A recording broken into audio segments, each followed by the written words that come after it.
Not too long ago, a few dudes were sailing an outrigger canoe through the azure blue waters of the South Pacific, with the important mission of making sure that the 4-meter stone disc on their boat got safely back to its rightful owner on the island of Yap. However, legend has it that they failed. Somewhere along the 300-mile journey, the crew hit some bad weather, the stone fell off, and proceeded to sink to the bottom of the ocean. For most people, no big deal, just a big rock going back to where it belongs. However, for the people of Yap, these stone discs are the same as a few USBs loaded with Bitcoin.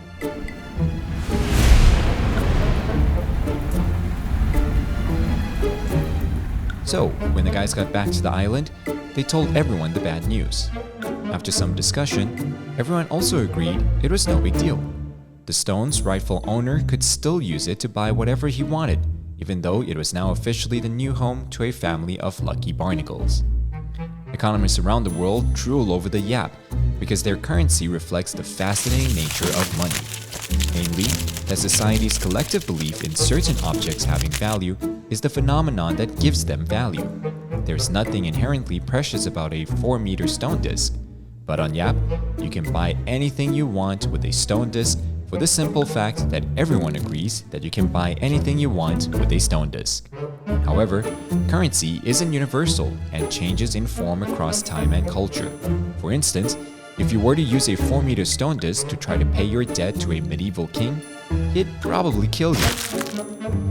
Give that same king a chest full of gold coins, and you might become a part of the royal family.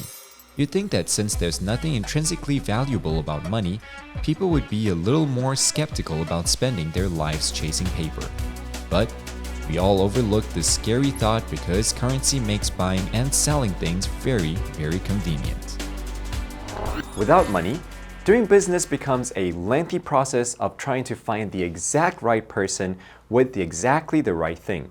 But with money, you can just go to the market and sell your 3 chickens for barley, shells, paper, or whatever else everyone happens to collectively believe is valuable at the given moment. People switched over to metal coins around 3,000 years ago because they're more uniform than grain.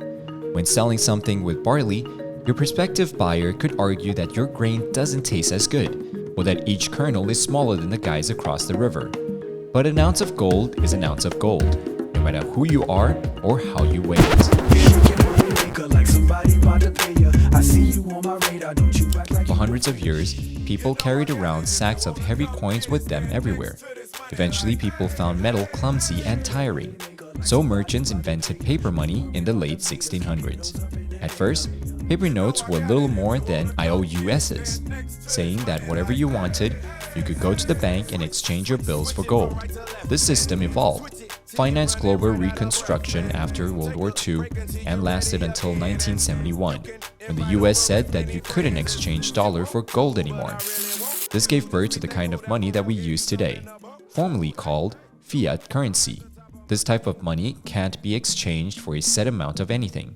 The value of fiat currency itself can therefore fluctuate, making it very flexible and convenient for financing. Before fiat currency, people thought grain, gold, and 4-meter stones were valuable because it took time and effort to grow, mine, and transport these sacred objects. The value of this type of currency is generally stable, but since it's limited, the government can only shrug once its coffer runs dry and still needs to fund emergency spending, namely a war or large infrastructure project.